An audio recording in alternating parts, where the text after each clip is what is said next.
Olá, pessoal. Mais uma aulinha online para a gente seguir, tá bem? Eu vou relembrar um pouquinho do que nós já vimos aqui sobre bacia hidrográfica e vou parar no exercício de delimitação de bacia hidrográfica e eu vou trocar aqui a tela para a gente poder fazer juntos, tá bem? Então, bacia hidrográfica nada mais é do que a unidade de planejamento de todo um estudo hidrológico, tá? Então, a bacia hidrográfica ela é um elemento fundamental, onde a gente vai analisar o ciclo hidrológico. É a área por onde entra a precipitação, ou seja, toda a entrada de água acontece no limite físico da bacia.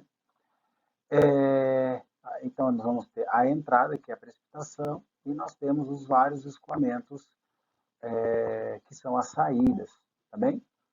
Bom, qual é a importância da análise do ciclo hidrológico? Como nós já conversamos um pouquinho, na engenharia hidrológica, por exemplo, a gente poder dimensionar ou prever o quanto de água tem disponível numa bacia hidrográfica, ou quanto de água que falta numa bacia hidrográfica, se todos os usuários poderão usar, qual é o usuário prioritário.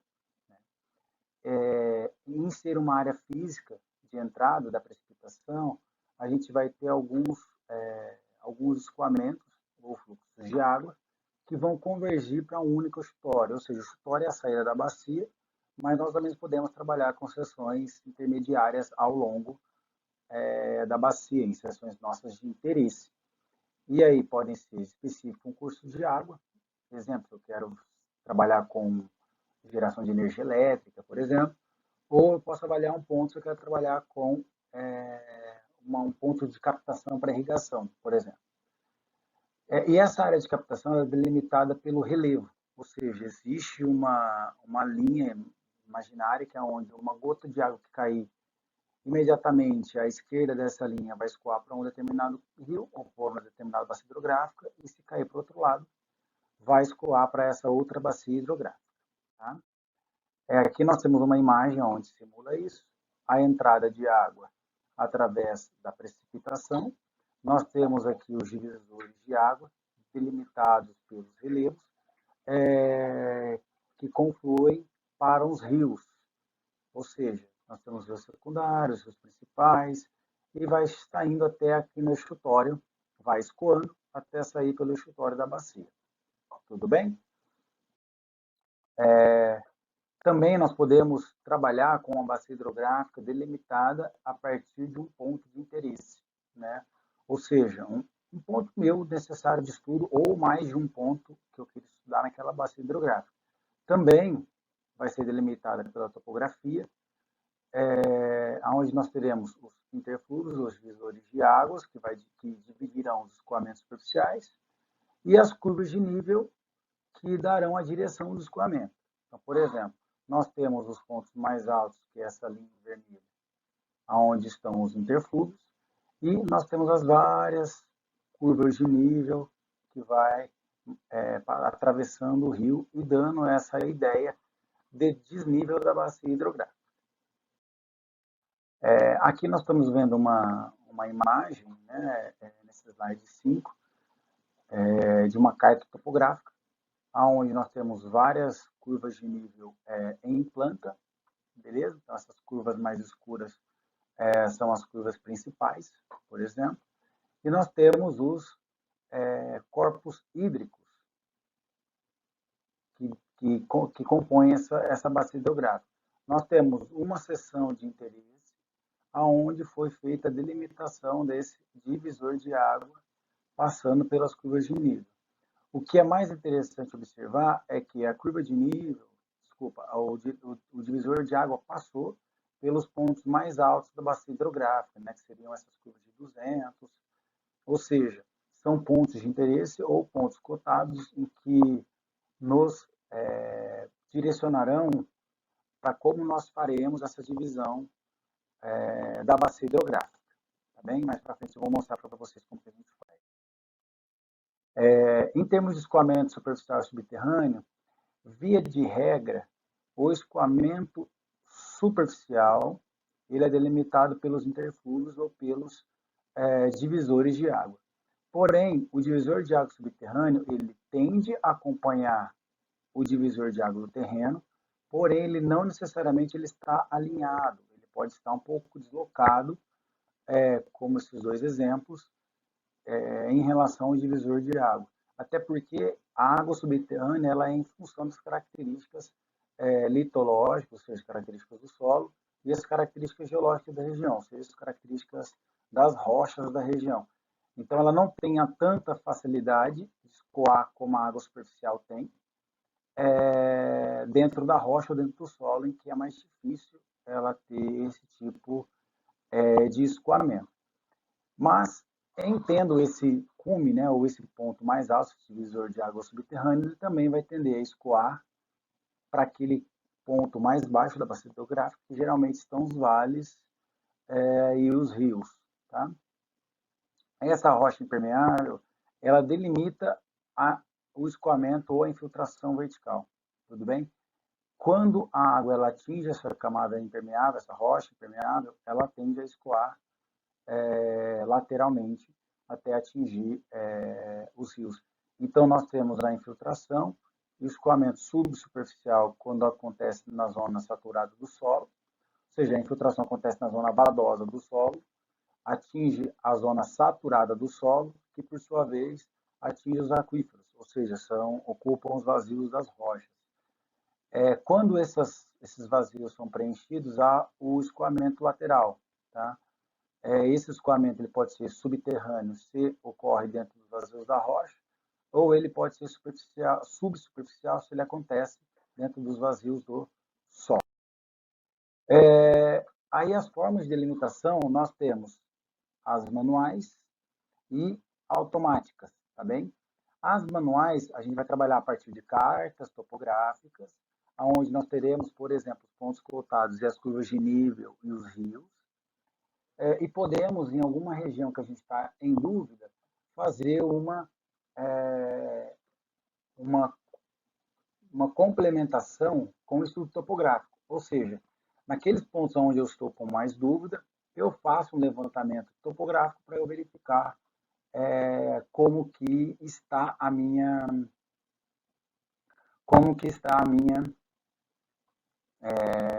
essa minha dúvida, se realmente o que eu delimitei de fato está representando aquilo que eu encontrei em loco. Também as formas automáticas, aí eu vou partir de um modelo digital de elevação, ou seja, eu tenho uma carta ou uma carta imagem, uma imagem de satélite, em que cada pixel representa uma altimetria. A partir dessas altimetrias, o software, a partir de geoprocessamento, faz essa delimitação desse divisor de água automaticamente.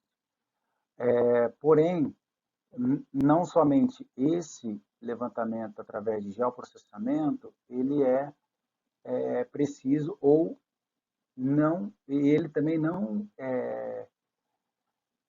tira a importância da gente fazer levantamento topográfico, ou, perdão, a necessidade de a gente fazer levantamento topográfico, até porque a gente também pode ter alguns pontos em dúvida, né, a partir dessa imagem digital, e também nós podemos usar mapas topográficos para auxiliar nessa delimitação automática, que não necessariamente,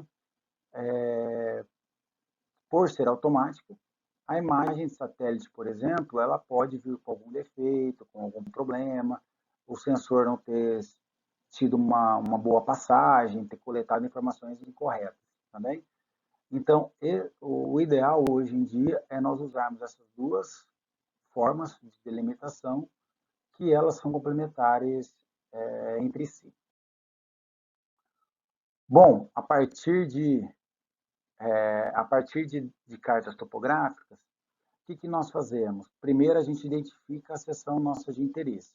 Por exemplo, eu vou identificar aqui, ó, no córrego da Serrinha, eu vou identificar a nossa seção de interesse lá embaixo. Ó. Eu estou fazendo com o mouse, vai ficar um pouquinho mais, um pouquinho feinho aí, tá? Mas esse seria o nosso exutório, tá? Então, delimitei aonde é a minha seção de interesse, tá bem? Feito isso, o segundo é identificar as hidrografias. Eu vou colocar uma caneta mais grossa aqui para facilitar a minha vida, porque senão eu não vou conseguir traçar bonitinho, ó. Mas aí eu identifico as hidrografias do córrego Serrinha, que é o meu córrego de interesse, beleza? Então, feita essa identificação, não só dele, mas também dos córregos vizinhos a ele, porque vai me dar uma ideia de onde esse escoamento superficial ele vai acontecer, tá bem? Porque essa demarcação ela é importante, porque eu sei que entre dois rios que eu demarquei, vai ter um divisor de águas, tudo bem? Então, demarcando aqui, rapidinho, só para finalizar, depois eu vou fazer a mão com vocês, mas só para a gente finalizar aqui essa. Então, ok, fiz essas duas delimitações, demarcações. Marquei o nosso chutório e marquei os rios, as hidrografias interessantes. Aí o próximo é identificar os pontos cotados, tá? Que são os pontos mais altos da região. Geralmente, nessa carta não tem, ó, por exemplo, esse daqui é um ponto cotado. Ou seja, essa curva provavelmente é a 990 e a próxima seria a curva 1000 de altitude. Só que como não chega a 1000, chega a um ponto específico até a 995, então a gente cota esse ponto, tá? Uma outra sugestão que eu dou para vocês é começar a identificar algumas regiões que são mais altas. Estão vendo aqui embaixo que eu tenho essa curva que ela é um pouquinho mais alta? Está vendo essa outra que também ela está na curva mais alta das que estão em volta dela? Ó, esta, eu vou demarcando aqui. Então, eu tenho essa daqui, tenho essa daqui mais no miolinho, ó, e tenho essa daqui também. Ou seja, esses cumes que eu identifiquei, tem mais um aqui, ó. Esses cumes que eu identifiquei, fatalmente o meu delimitador de bacia hidrográfica vai ter que passar por eles. Tudo bem? Então, o que nós fazemos agora? Saindo do chutório, eu vou traçar uma linha até essa primeira curva e ela tem que ser perpendicular. Então, por exemplo, vou tentar fazer ela aqui, ó, um pouquinho perpendicular à outra. Depois dessa curva, eu também venho até perpendicular à próxima. E aí eu vou geralmente buscando esses divisores aqui, ó. Aqui eu não posso cortar para cá, eu vou ter que puxar lá para essa outra região aqui mais para cima, ó. Depois eu vou vir para baixo, vou tratar aqui. Percebam que eu estou sempre procurando passar nas pontas mais côncavas, ó. Aqui eu vou vir para cá, aqui eu vou para lá, e assim nós vamos delimitando. Deixa eu terminar só de fazer ele aqui rapidamente, aí só para a gente conversar em relação ao resultado, tá? Ó, vamos passar por aqui, vamos descer ali, e agora a gente vai até o escritório. O que eu quero que vocês percebam quando vocês vão traçando? Que conforme vocês forem pegando experiência, vocês vão ter essa noção. Se uma gotinha cair aqui, ela vai tender a escoar nesse sentido. Tudo bem? Se ela cair imediatamente para cá, ela vai tender a escoar para lá. Ó. Ou seja, essa gotinha ela não vai não vai cair dentro da minha seção de interesse. A mesma seção aqui, ó, por exemplo, se ela cair uma gotinha aqui, ela vai tender a escoar para o rio que está dentro da minha bacia hidrográfica de interesse. Só que se ela cair aqui, ela vai tender a escoar para o outro rio que está mais a norte.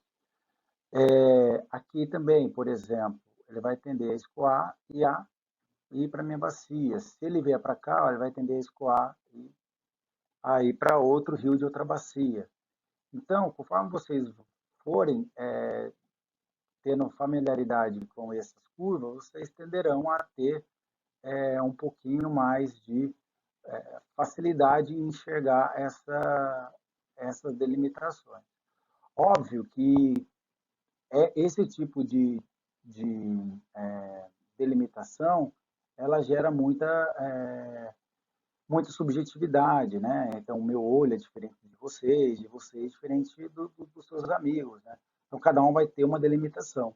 Porém, a tendência é que elas sejam bem próximas entre si. E outra coisa, não necessariamente, como essas curvas elas têm um erro, elas geralmente podem estarem aí ó, de 10 em 10, de 30 em 30, de 50 em 50 metros, mesmo que seja de metro em metro, ela vai ter um erro atrelado a essa curva, assim como também as demais satélites terão. Até por isso vocês, em geoprocessamento, estudarão algo chamado de erro de graficismo, ou seja, qual que é o erro máximo que essa carta possui em função dos dados primários que foram usados para fazer essa carta. Então, em função da qualidade dos dados, eu posso ter uma carta que ela tem mais ou menos erro. Ou ela pode ter um zoom mais próximo, ou seja, uma escala menor, ou um zoom mais longe, uma escala maior. Tá? E aí, essas questões de mapa, escala, e vai dar ideia do quanto de erro que essa imagem tem. Não necessariamente, não é que ela é boa ou ruim, ou melhor ou pior, não é isso. É que para aquelas informações eu tenho um nível de precisão mais adequado para representar aquela carta. Aqui, como falei para vocês, nós temos levantamento topográfico. Aqui já é um tipo específico, onde foram feitos levantamentos nas ruas, cada ponto desse distante de 10 em 10 metros, com um equipamento chamado RTK, provavelmente vocês ouviram falar em topografia, cuja precisão na casa dos milímetros, tá? Então é um equipamento bem robusto, trabalha bem. Claro que quanto melhor você quer que o seu dado, ou seja, menor seja o erro das informações, maior vai ser a demora, ou mais demorado vai ser esse levantamento topográfico seu. Então você tem que começar também a avaliar o quão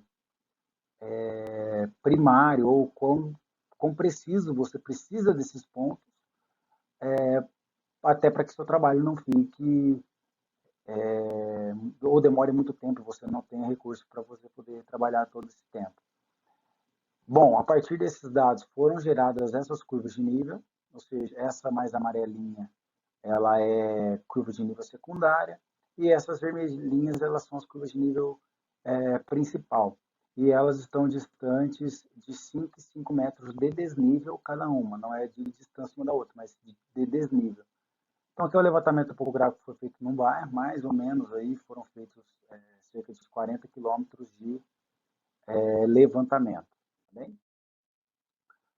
Essa outra aqui é uma imagem digital, onde nós temos essa resposta do radar que manda um sinal e a partir do tempo que esse sinal leva para retornar, o algoritmo do satélite ele calcula qual que é a altimetria que está cada sinal que ele recebeu de volta do próprio raio que ele emitiu. Nesse caso, os pontos mais altos, a resposta está mais próxima ao branco, e os pontos mais baixos, as respostas estão mais em cinza. Uma questão importante de detalhar é que é o seguinte, essas cores elas são relativas dessa região, tudo bem? Porque é o seguinte, se eu fosse trabalhar numa região com as alturas, se o satélite fosse dar uma resposta em termos de altura em relação ao nível do mar, por exemplo, provavelmente essas cores aqui ficariam muito branquinhas ou todas elas do mesmo tom, tá? Mas tanto o radar quanto o software que processa essa imagem, ele sabe o que está acontecendo, ele identifica que essa altura ela é relativa em relação à região próxima a ela e faz esses devidos ajustes e cálculos e correções, tá? E aí nós podemos ter uma imagem como essa, onde é uma imagem de, ela é uma imagem de 2D, tudo bem? Com um sombreamento. Então, essa imagem, ou essa ilusão de que ela está em 3D, na verdade é o sombreamento que, falando de uma forma simples, a gente deixa a imagem de cima mais transparente e coloca uma imagem sombreada dessa mesma imagem por baixo. E aí dá essa ideia de desnível. Claro que dá para ser feito também em 3D, tudo bem? Bom, e aí nós chegamos nesse exercício aonde eu ia fazer na mão com vocês, mas alguns slides para trás aí eu já acabei fazendo, consegui usar o recurso aqui do PowerPoint. E daí, essa vai ser a nossa primeira aulinha com a atividade que vocês vão entregar para mim, é esse exercício 9.1. Beleza?